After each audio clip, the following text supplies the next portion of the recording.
Hi guys, welcome back to my channel.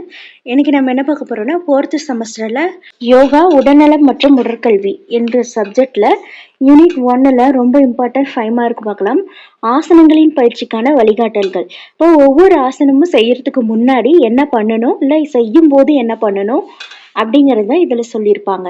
Yoga பயிற்சி ஆசனங்கள் முன் பின்வரும் வழிகாட்டுதல் கொள்கைகள் பின்பற்ற வேண்டும். ஆசனங்களின் வரிசை: நின்று கொண்டு செய்யும் ஆசனங்கள், சமநிலைப்படுத்துதல் ஆசனங்கள், உட்கார்ந்து செய்யும் ஆசனங்கள், திருப்புதல் ஆசனங்கள், படுத்துக்கொண்டு செய்யும் ஆசனங்கள் என்ற வரிசையில் பயிற்சி செய்யப்படுகிறது. யோகா பயிற்சிகள் ஒரு அமைதியான மற்றும் வளிமண்டலத்தில் ஒரு தளர்வான உடலுடன் மனதுடனும் செய்யப்பட வேண்டும். ரிலாக்ஸா இருக்கணும், அமைதியா இருக்கணும், தளர்வானா உடம்பு லேசா வச்சுக்கணும். அப்படி வச்சிருக்கணும். நல்ல மனசோட எந்த ஒரு திங்கும் பண்ணாம ஒரு நிலையோட அந்த யோகாவை நம்ம செய்யணும். யோகா பயிற்சியை சீரற்ற தரையில் செய்யக்கூடாது. அப்ப சீரற்ற தரையினா மேடு பள்ளமா இருக்கு இல்லையா, அந்த மாரி தரையில நம்ம செய்யக்கூடாது. யோகா பயிற்சிகளை வெறும் வயிற்றில் செய்யக்கூடாது. ஒரு மெத்தை அல்லது படித்த போர்வை பயன்படுத்த வேண்டும். இப்போ யோகா மேட்டுன்னு இருக்கு இல்லையா, அதை பயன்படுத்தி தான் எக்ஸசைஸ் செய்யணும். ஏதாவது ஒன்று தண்ணி, ஜூஸ் அந்த மாதிரி ஏதாவது ஒன்று சாப்பிட்டதுக்கு அப்புறமா தான் யோகா செய்யணும். உடலின் இயக்கத்தை எளிதாக்குவதற்கு இலகுவான மற்றும் வசதியான பருத்தி ஆடைகள் பயன்படுத்த வேண்டும். இப்போ நீங்க யோகா செய்யறதா இருந்துச்சுன்னா காட்டன் ட்ரெஸ்ஸை போட்டிருக்கணும். இந்த நடைமுறைகளை சோர்வாக இருக்கும் போதோ, நோய்வாய்ப்பட்டிருக்கும் போதோ அல்லது அவசரத்திலோ செய்யக்கூடாது. இப்போ நீங்க யோகா செய்யும் போது ஏதாவது ஒரு நோய் இருக்கக்கூடாது, உங்களுக்கு அவசரமா செய்யக்கூடாது, சோர்வா இருக்கும்போது செய்யக்கூடாது. இது மாதிரி செஞ்சாங்கன்னா யூஸும் இல்லை.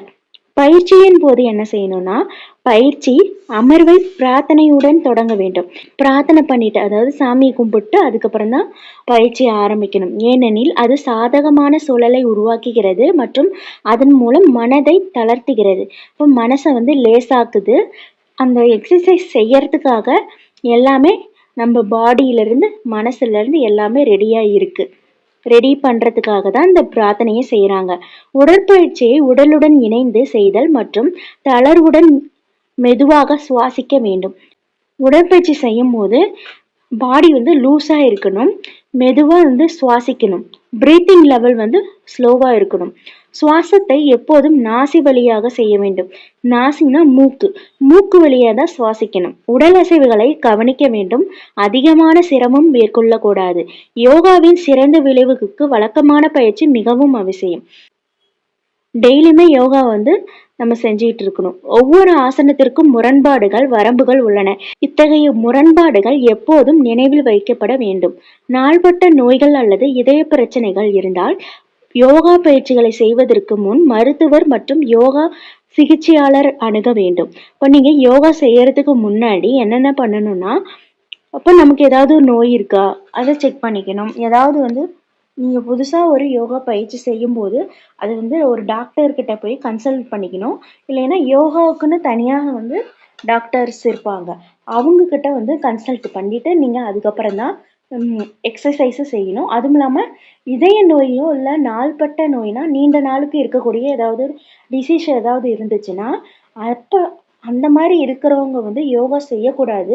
அப்படி செய்யறதா இருந்தாலும் நான் இதை செய்யலாமா அப்படிங்கிறத ஒரு டாக்டர்கிட்ட நீங்க கன்சல்ட் பண்ணணும். அதுக்கப்புறம் தான் அதை செய்ய முடியும்.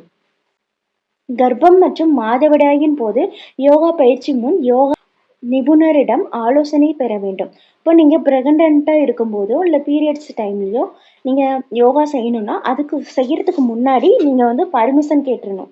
யோகா நிபுணர்கள்கிட்ட நம்ம இதை செய்யலாமா அப்படின்னு சொல்லிட்டு கேட்கணும். கேட்டதுக்கு அப்புறம் செய்யினா செஞ்சுக்கலாம், இல்லைன்னா அவாய்ட் பண்ணிக்கலாம்.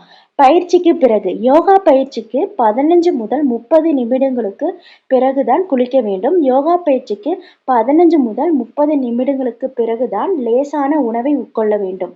இப்போ டைம் பார்த்துக்கணும். 15 to 30 நிமிடத்துக்கு அப்புறம் தான் குளிக்கணும். அதுக்கப்புறம் தான் சாப்பிடணும். 15 to 30 நிமிடம் கழித்து தான் நம்ம எதாவது இருந்தாலும் சாப்பிடணும்.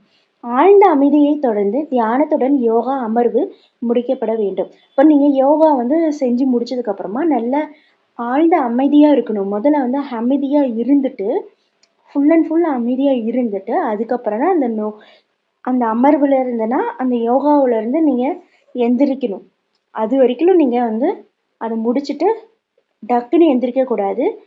கொஞ்சம் அமைதியாக இருந்து உட்காந்து ரிலாக்ஸ் ஆகிட்டு அதுக்கப்புறம் தான் அந்த அமர்வதுலேருந்து எடுக்கணும், அதாவது எந்திரிக்கணும். இந்த 5 மார்க் நீங்கள் எழுதும்போது ஃபஸ்ட்டு வந்து இது வந்து 2 பேஜ் அப்படி தான் வரும். நம்ம வந்து 3 பேஜ் வந்து 5 மார்க் எழுதணும். அப்போ நீங்கள் யோகாவோட பொருள், வரையறை, நோக்கம், குறிக்கோள்கள் இதெல்லாம் எழுதிட்டு அதுக்கப்புறம் இந்த 5 மார்க் எழுதுங்க. அப்போ தான் நிறைய மார்க்ஸ்க்கு வரும். இப்போ எல்லா கொஷினுக்குமே அப்படி தான். நீங்கள் 10 மார்க்கு 5 மார்க் எது எடுத்தாலும் அதோட அந்த கொஷினில் என்ன கொடுத்துருக்காங்களோ அதோட பொருள், வரையறை இது ரெண்டும் எழுதிட்டு அதுக்கப்புறமா தான் அந்த கொஷினை வந்து நீங்கள் எழுதணும்.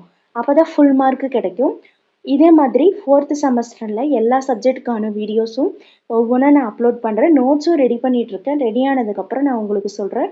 இப்போதைக்கு யோகா சப்ஜெக்டில் இருக்கிற நான் கொஷினை வந்து நடத்தி உங்களுக்கு அப்லோட் பண்ணுறேன்.